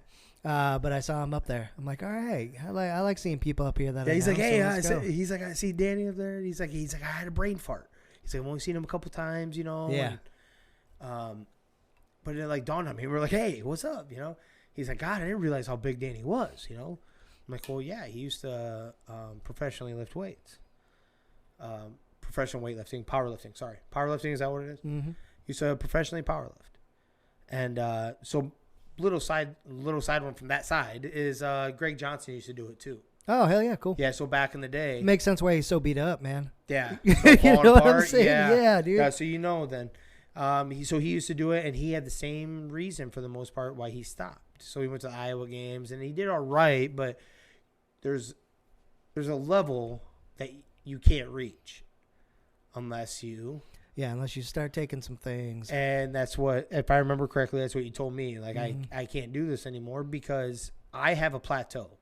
I'm at that limit. Basically, I can gain maybe 5 here and there, but I'm at a plateau. Do I juice to go to the next where I can actually, like, compete for number 1 because these guys are? That's what they're doing. I walked in there and I watched your competition. I watched these dudes walk around. That ain't natural. Brother, that ain't natural. There's some bears out there, bro. Exactly. You can tell who the natural motherfuckers are, right? Uh-huh. Like, you can. Yeah. Like, hold on. You're natural. Yeah. You know?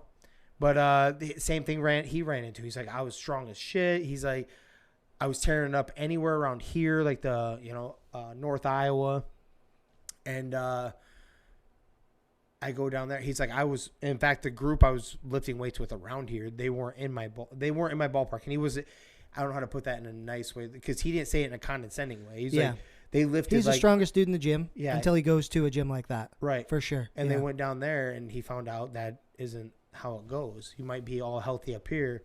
You're not necessarily abiding by all health codes. Yeah. Other ways. I told him that you ran into the kind of the same thing where it's like, dude, I don't want to do that. I'm not going to take that step into this. It isn't worth that. But that's the only way you're going to win is if you. So, but I did tell him about was that the Des Moines one? We got stuck down there in the snowstorm. Oh, yeah. Watching the world record. Yeah, dude. Big boy. What was that weight? Was that 1,400 pounds? Is that what it was? No, for him it was like, I think that was 1,100. Is that what it was? Yeah, I know it was over 1,000 pounds. It was over 1,000 pounds. That's what it was. I was trying to tell him. I was like, deadlift. I'm like, it was stupid. Like, I wish I still had my old phone because I recorded that because the place erupted. Yeah, it was awesome. And it was awesome to see. Big motherfucker, dude. I don't know if that motherfucker juiced. I really don't. He's that guy that you can't. It'd be a little harder to tell because he didn't have the veins popping. Like, he was just a big dude in general, right? Like, he was a stocky individual. Yeah. And watching him, that bar was like fucking like this. Yeah, it was curled around him, dude. It was. And we watched that. That was awesome. Yeah, dude. It's a good time. There's a lot of really good people involved in that, but it is one of those things where if you want to get into the top 20, top 40, top 50 probably in the world, 100, I don't know what the number is, but you have to be doing some extra things, right? You put in a ton of work, you beat the fuck out of your body, but if you're that competitive and you want to be the guy, you just can't do it. You know what I'm saying? Your body can only do so much naturally, right? Yeah. Because we went down there, we watched you. What'd you place in the one? You placed pretty decent. Yeah. But the guys that placed above you, it was insane. You could tell. Yeah. Right? Like, it was almost like it was almost like you were first place, maybe as in my heart. Yeah, that's right. But it looked like it was first place for natural versus what I watched after, like, what the fuck? There's some freaks, dude, yeah. Danny, do I need to walk in the bathroom with you and stick that needle in your ass or what? What's up? Let's get the party started, man. But yes, sir. That's what I got. I do have a strange law for you before we get into games. Yeah, let's go. Okay. What do you got? We are still in Washington. In Wilbur, Washington. You may not ride an ugly horse. I've literally never seen an ugly horse, bro. So that's wild to me. Wow. Like what makes it ugly, right? Yeah. Damn. I mean, I suppose people that know horses, there's some shit. They're like, oh, fuck that. Yeah, fuck like the that. hair's off a little bit, or something Yeah. weird. But The reason why I got Rousey, a purebred Rottweiler, for free, her snout was a little too long for his breeding, so he couldn't. yep, What? doesn't make any sense, man. Oh my God! You Thank can't you. ride an ugly horse. What the hell? Ride an ugly horse. I don't know what the hell draws it as that, but Yeah, who decides? Do they get to come up and just put it down, or what? great question. Shit. Have you ever seen that movie? Speaking of horses or ugly horses or whatever you want to call it. but Wizard of Oz? That's pretty cool. They've got some good horses. In They there. do have some horses of many colors. Is that what it is? Yes, dude. Hidalgo. Have you ever seen that movie? Oh God, that a while ago. Yeah. But it's a damn good movie, Yeah, right? I mean, it's a yep. long movie, but it's Yeah. a damn good movie, and it's about he took a wild horse, and it's like it's a race across like a continent or some shit like that, right? Yep. And usually it's the most prestigious horses in the world, highly trained, purebred, fucking stocked up. This is a wild horse that you don't control. And he took it, and I do believe he ended up winning, and that's what people like trying to kill him and insane, shit like man. that. I thought it was a pretty good movie, actually. Yeah. Maybe boring to some people, but I actually thought it was pretty good. I like a good underdog story, I guess. Oh yeah, always, dude. Speaking of long movies, I was talking to some folks at work today, and they were talking about the new Avatar movie, which I do want to go see. Right? Yeah. You know how long that movie is? 3 hours? It's 3.5 hours, man. You gotta take time off work to go to this. How movie. you do? Shit. Half day But personal? apparently, the cool thing is they shot this one and the next one together. Oh, so we don't Next have one's to wait. ready. We don't have to wait 15 years. We don't have to wait, and he was worried about the Stranger Things. Did you ever watch that? The Stranger Things on Netflix? My kids do, and my wife does. Yeah, Yes. so between the seasons, like the kids aged a lot more than they did in what you were watching. It was supposed to be like 1 year after the other. He was trying to avoid that effect and keep them close to where they're at, Okay. and so which makes a lot of sense. Plus, all the money they put into this, so the next movie is just cash. You know what I'm saying? Mm-hmm. They don't got to reinvest anything. It's all done. They know what they spent. But yeah, 3.5 hours, dude. Fuck. So, Jesus, I think that what was Avengers Endgame? It was right around. It was 3 hours, right? That was but that's 3.5 is a long time. That half hour adds a lot, dude. It does. Yeah. Dude, 3 hours is pushing it, dude. We gotta piss. Did you ever watch the Lord of the Rings movies? No. The last one of those, I feel like, was the longest movie of my life. Yeah. That one was probably over 3 too. So I hope this is worth it. So I'm gonna give you a little bit of insight here. I am such a fan of Avengers, like such a huge fan of it. I refuse to go to Avatar in theaters. Keep going. They own the record. Individuals, both of them actually topped Cameron's Avatar, the first one. One barely, the other one cleared it. Like, cleared it. Now, he relaunched this bitch, by the way, at one point, so we'll try to juice the number. I don't respect that shit. It's just like, what's that one, Gone with the Wind, has been, they always do, like, the modification for the time era, like, money-wise. Mm-hmm. That shouldn't count. They aired that. You do realize it was in theaters because it's based off in theaters.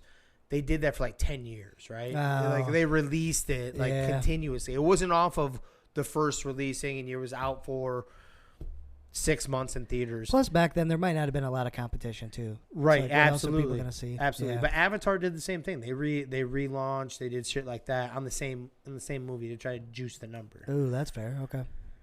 So I'm anti against that, and I'm trying to keep my franchises up there. I don't know how well it's going to be on this next phase or anything. I don't know if I'm very sold. There's some weird shit I'm already not liking. Yeah. Don't need to go there, but you know what I'm saying, Yeah. right? But I gotta stay loyal to my 2 movies that I waited, what is it, 10 fucking years to see those final 2. Yep. Infinity War and Endgame. Yeah. My whole not childhood, but my kind of teen to adulthood was based on that, and I got to see it. And I'm not going to help that. I'm not going to help that record get broke. It probably will get broke. I'm not going to help it get broke. I do want to see it, and I'll wait for it to come out. Yeah, it's probably better to watch at home anyway, right? If it's 3.5 hours, you can split it up. I can pause it and go take a piss. Take a fucking nap because you just wasted so much time. Like, yeah. But like, how many times have we went like a long episode on here and we literally had to pause the video because we had to go outside and take a piss. Yeah. I had to do it, and I think it was one of the Avengers ones. I missed a little chunk because I had to go take a piss. I'm like, God damn it. Getting old sucks, dude. It does. Yeah. You piss a hell of a lot more. That's for sure. Shit that you're not used to looking for or you're not planning on. Yeah, when you're growing up. Yeah, my grandpa warned me against this. All right, brother. So we have big-time NFL games this weekend. Yes, we do. We got 4 of them. I'm so excited. Let's go down the list, dude. Real quick, if there's any difference, I am tired of it. It has been a while. We are doing a warm whiskey wager tonight. It'd be tough if we did that Sir Winston Apple. We're not doing it off the Sir Winston Apple, fucker. I'm finding something. I will bring something. It will not be that. You can use that to rinse the other shit out. Yeah, no shit. That's true. But if we have one difference, you agree to just flat out do a whiskey wager? I think we'll have a difference this week. Yeah. Okay. Let's roll. Saturday's games. Okay. One AFC, one NFC. Same thing with Sunday. First one, 3:30 p.m. Jaguars at the Chiefs. The Chiefs are 9.5-point favorites. Over under a 52.5, Danny G. And they did face off earlier this season in Kansas City. The score of that one was 27-17. Did a little bit of my research. Okay. You want to go first on this one? I'll let you go. All right. Kansas City wins the game. Mm-hmm. They've got the best quarterback in the league. They've been there before. They're going to win the game. It's going to be really hard to play in Kansas City in the playoffs. Although Trevor's fucking undefeated on Saturdays, right? All of that fun stuff. And I love this story. I heard him talking the other day where Dougie P had actually talked to them early in the season. He thinks it was like preseason or maybe early in like first game. He brought up Jocko. I don't know if you ever listen to anything. Jocko, he has a podcast. He's ex-military guy, super hardcore. And he's kind of one of those motivational guys who talks about when he was in the military, like he was Navy SEALs military, and they'd be in a shitty situation. They get surrounded by the enemy and shit. And he would say, good, right? Now we figure out how to get out. And he always talks about getting, like, when you're in the worst situation, say good and figure out how to get out of it. Figure out what you have to do to get better. You mean like a 27-0 being down? 100%, bro. Okay. 100%. And he brought that up, and it's kind of a motivational thing. Cool. Well, after Trevor had thrown 4 interceptions, he's like, God damn, that was a 4th one. One of his linemen came up to him and said, what, you threw 4 interceptions? He's like, yeah. He's like, good. Shut up. And he's like, all right, let's fucking go. That's what he said. I like, yes. So I'm a big fan of that kind of shit. I love that. And I do like him. 4 interceptions? Unfortunately, I might pick him against Cincy if they were to play him or something, but they play Kansas City Patrick's trying to prove something this year. Yep. I'm going KC. Okay. I don't know if they cover though. 9.5. It's right at that. Yeah. And they're a better team than when they faced them the first time. So, or they're playing better. They're the same team. Yeah. But playing better. I fucking love that. God, that was good. I told myself, Danny G, being 100% transparent, I told myself before I came here that I'm not going to bet against the Chiefs. The Chiefs at home, that crowd, shit just tends to work. The NFL script, the flags will work that way. There's nobody in this thing that they wouldn't want to see other than the Chiefs and the Bills in the AFC Championship. They want that neutral field so they can get some of that revenue. Right? Told you I was going to do it. And then there was 27-17. I was like, well, they kept it kind of close when it came to that. I'm going, I am going to go with the best quarterback in this game. And that's Mr. T-Law. Ooh, here we go. T-Law, I've been your supporter. This man can chalk it up right now that I've been yours. I've been saying that you're a future Hall of Famer. You are that guy. You showed me something stupid. Danny told me something in one of our last podcasts. Picks. He said this is a pivotal game in the sense of his legacy. Yep. And I told you, I was like, I semi-agree with it. I really did. But you can always bounce back from one. But regardless, it's always... Hold on. Are you saying this is the pivotal game, not the last one? No. Oh, okay. No, the last one. When you said that it was... No, I got you. I didn't know if you were flipping. Yeah. No, the last one. Okay. And then I seen 27-0. I seen 4 interceptions, right? I'm like, fuck. Now I definitely have to argue Danny on this. This can't be a pivotal game. It's legacy. Then he did what? And then he balled the fuck out. He made every right play the entire second half. Every play to get him. And it's not like they fucking got good field position. The whole half they were driving the field, man. Yeah. They were not in a good position to score every time quick or anything. He had to work for it. Fucking respect for that for sure. This was the harder one of the hard ones that I mentioned earlier. Yeah. Because This I is like with your him. heart? Yeah, Yep. I like him. I like Dougie P. I like the story and obviously that good thing really fucking. Yeah. I'm like, God damn it. But I can't. I would not bet on them to win. I'd be happy if they did. But now I have to fully agree. I have to 1,000%. We haven't been wrong. So you were 1,000% correct. This was a legacy game, the last one. 0-4, you down 27. You fronted them 4 interceptions. You came back, you threw 4 touchdowns. You canceled that shit out, and you won the game. Yep. That is a motherfucking legacy game. The legacy keeps rolling. All right. I like it. Legacy keeps rolling. Yep. I feel like they want... I think the script is going to have the Chiefs win. I'm going with my heart on this one. Like you said earlier, you want one with your heart. This one I'm going to do. Yep. I don't want to. If I had to bet my house on it, I would bet the Chiefs, okay? Yep. This is with my heart, and I believe that they are playing the hottest football right now. Their defense, okay, I gave all the credit in the world to T-Law, right? For bouncing back and doing all that. And then that awesome story they told me. The defense also had to show up and shut them down too. They did, yeah. And that's what they did. I think that defense is ready too. At least maybe it won't look, I don't know if it'll look pretty right away. I don't know. But they don't have stop in them. You know, they have, I believe,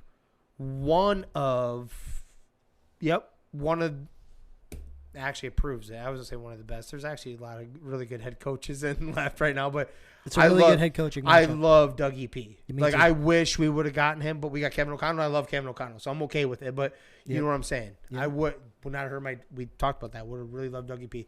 I'm riding with T-Law on this, so I really am, and the hot Jaguars.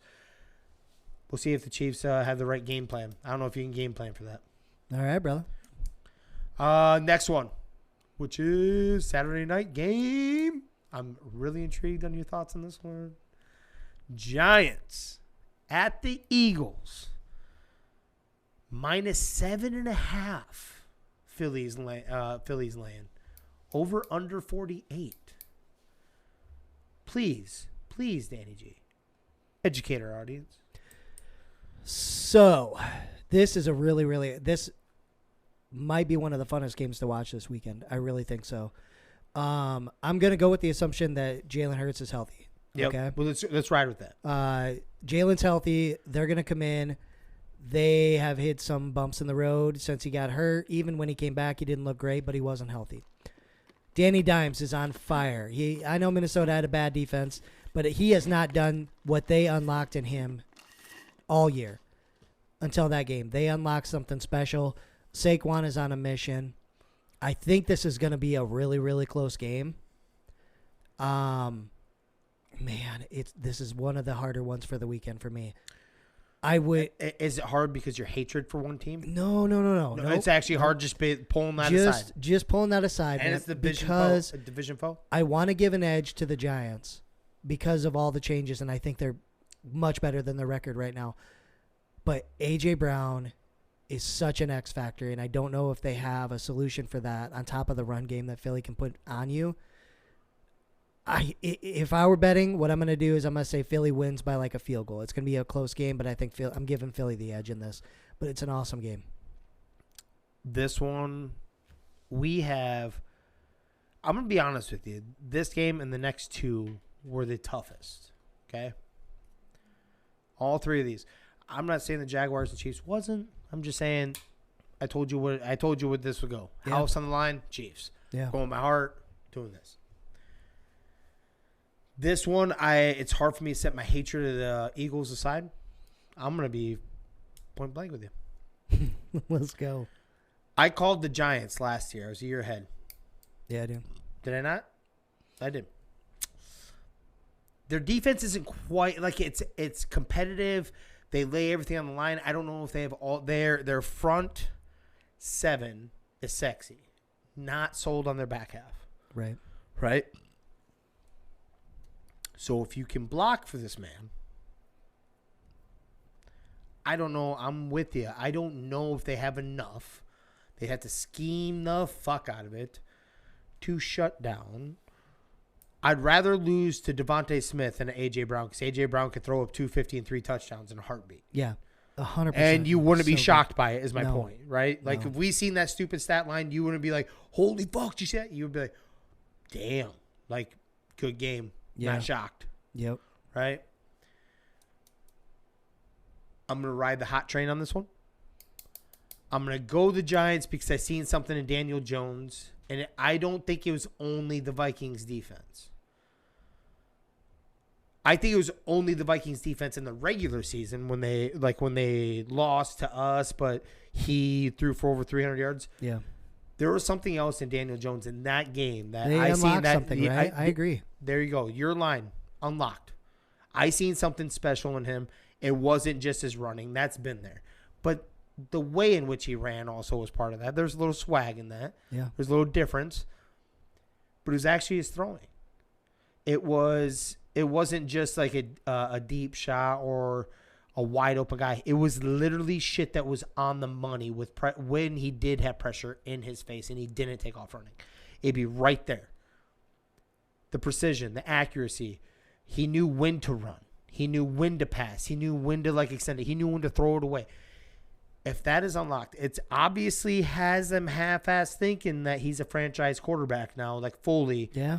To where they're talking contract negotiation long term. So I'm going to ride it. I'm going to ride with I like Dabble. Except for I don't like facing against him because I don't like that shit where you're shouting at a ref and then all of a sudden they make every call for you. That was horse shit. That shit pisses me off. Yep. So, but when I'm not facing him, I like him. So I'm going to ride the Giants on this partly because of a little bit of hate. I sure as hell don't want to see them win a second one. And I think if any team on here that can, because they're the number 1 seed, and you'd have to go to Philly in the cold, mind you, for the rest. The Giants are used to it. They're in the division. They're most familiar. This is the... Yeah. This feels like it could be. So. Definitely. Yeah. Sunday. Moving on. We have a rematch of the heartbreak game. Been. The heartbreak game that threw a monkey wrench in the AFC playoff seeding. That aside, it also had a man's life. Well, not also, more specifically, it had a man's life hanging in the balance. Who's now making his way back? Devin Hamlin. Bengals versus Bills. This is at the Bills. -5.5. Buffalo is laying with the over-under 49. By the way, my Giants-Eagles was under that 48. But go ahead. Go ahead and pick this game. This is... You asshole. This one was probably my toughest. Yeah, it's a tough one. The reason why it's the toughest to me, first off, they have both stellar quarterbacks. They have stellar wide receivers, both of them. The edge and running back probably goes to Cincinnati, probably. I think if they give Cook a little more run, actually, he could probably compete with. I really do. Yeah. You see Mixon, right? Yep. The defense is going to be the difference. The home. The only way the Bills lose this game is if Josh Allen, the super great versus a super bad. He can throw them. He's starting to turn into that guy that can put up the stupid stat number in a good way, but also can throw the other team right back into the game, or he fumbles the ball, or he's kind of opportune that way. I'm a bird guy, you know that. Josh Allen. This was really tough. I don't know why you put me on the spot, you motherfucker. Yeah, this one is tough, dude. I'm with you. This one's very tough. We're both gonna ride the Bills on this one, though, bro. Yeah. This is the Bills, like the last couple of years, like to play to their competition, and I think that Miami game was a really good example. That quarterback had no business keeping Miami in this game. Yep. You know what I'm saying? So I'm with you. I think the difference will be exactly that. I think it'll be T. Higgins still in his head a little bit. Just one player kind of in his head where you need him to make a play or two, and he just can't because he's looking at the jerseys. Yep. You know, this will be a close game though, so I'm taking the Bengals to cover. Yeah, I get you with that. I'm thinking inside that 5.5, probably field goal somewhere in that ballpark, but it will be over 49 though. It will be over 49.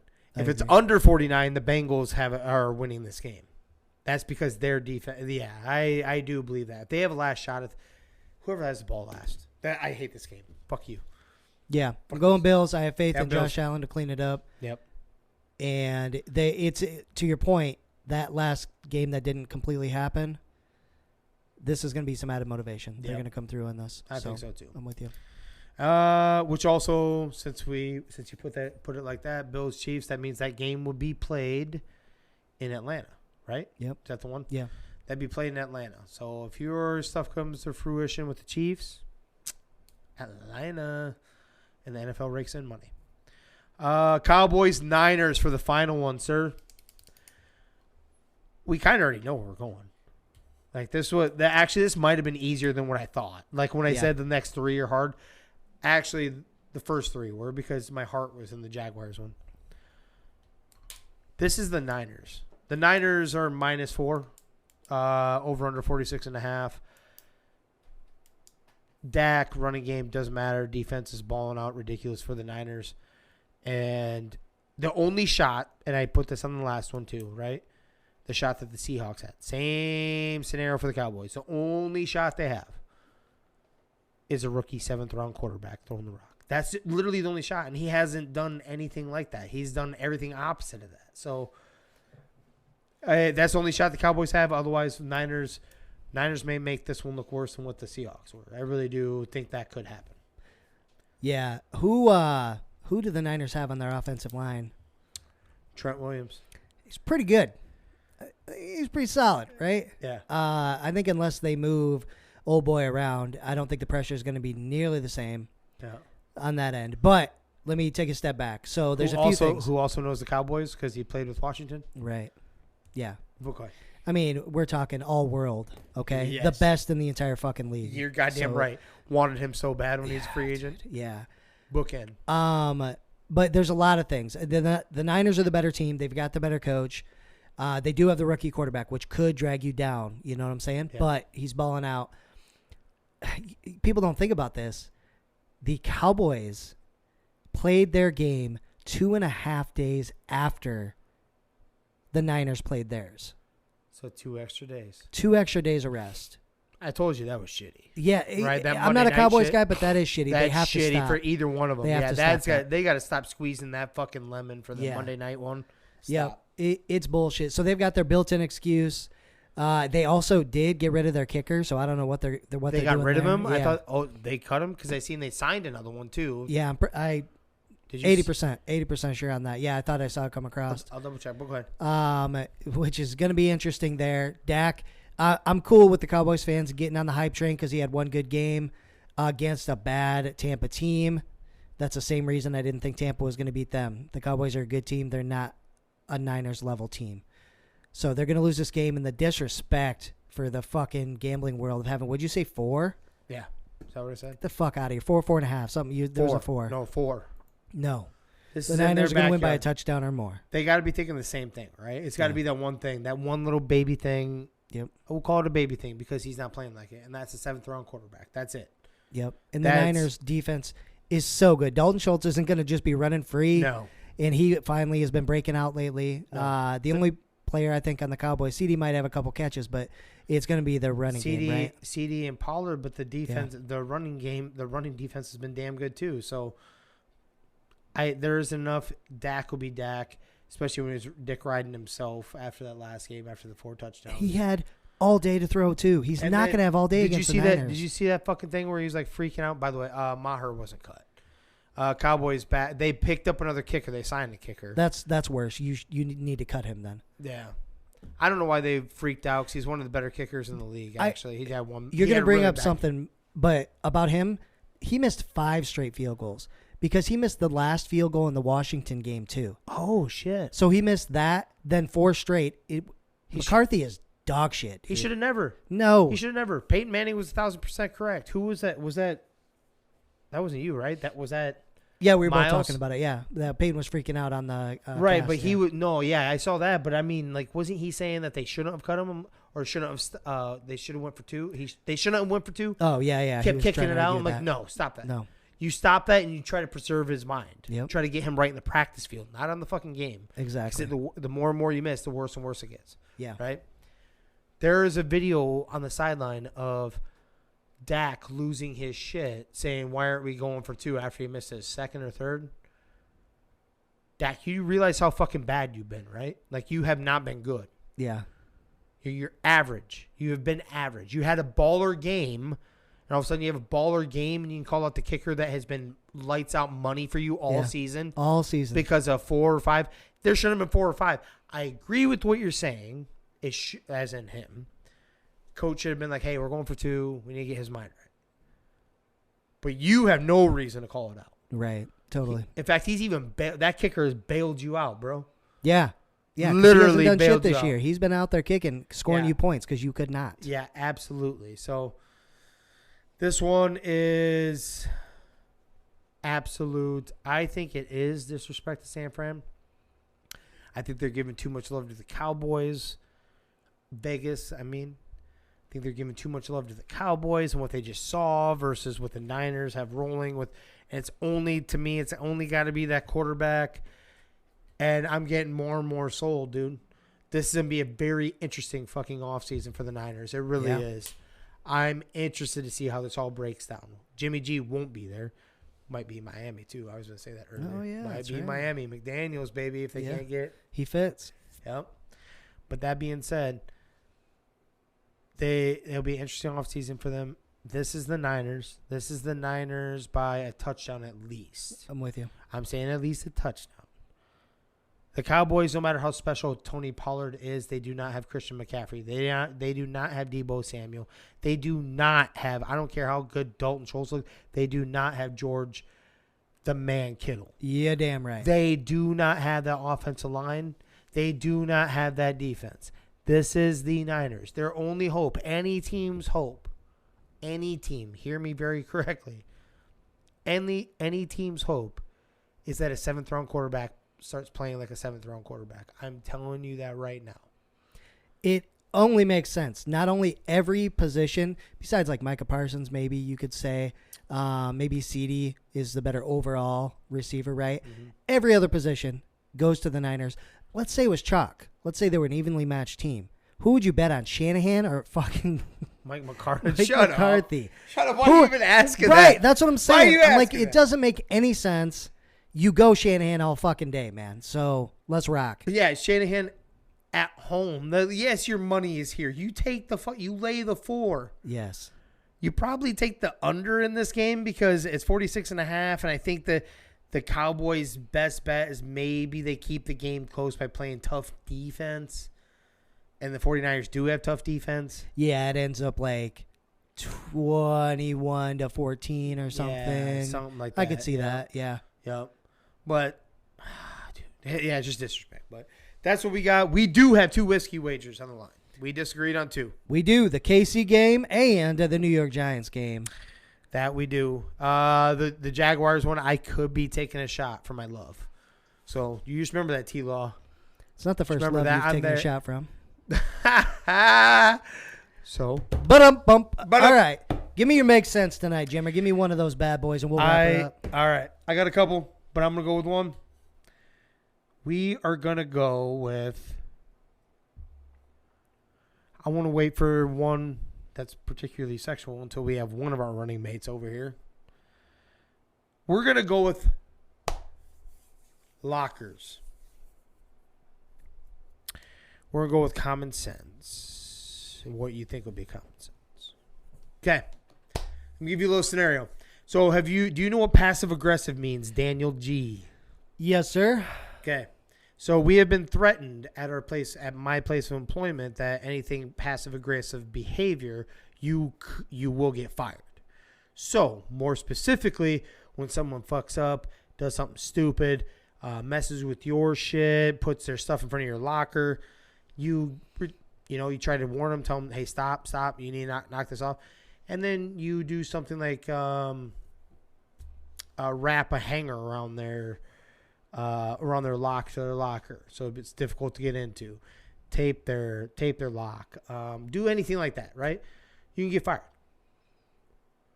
for being passive aggressive. By the way, every company's fucking passive aggressive that has management, especially ours, because they want you to take care. It's of also yourself. Not passive aggressive. That's you told them to stop.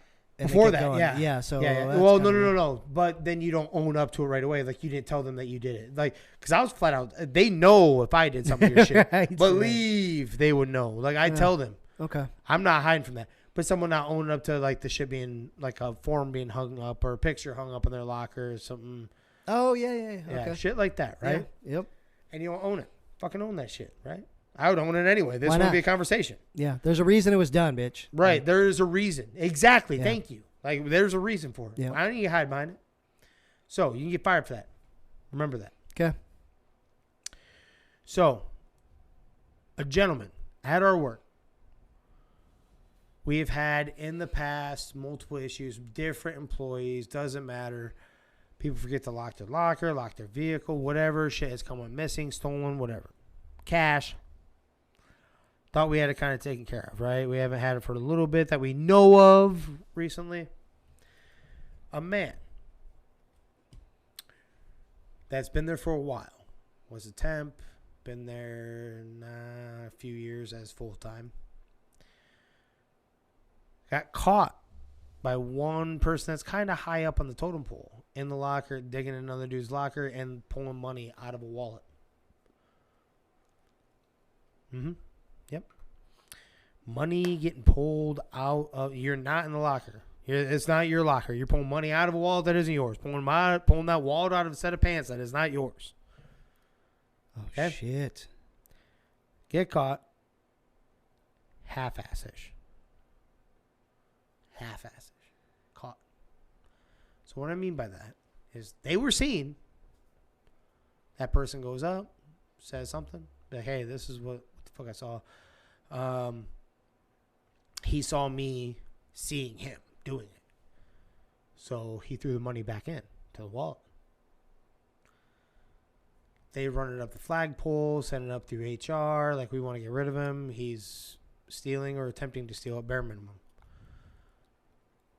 And there's been little red flags throughout the last few years, especially with him. Right? Okay. So this isn't the first scenario. He come back down. Nope, can't fire him. Why? Interesting.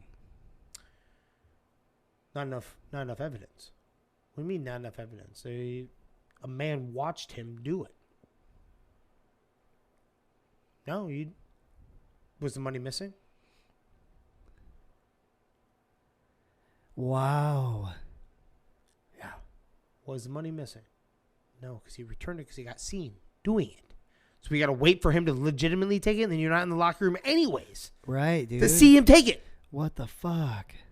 So your next best offer is to stick a trail cam in your locker, and then you have an opportunity of possibly seeing a bunch of grown dicks or some shit instead on the camera?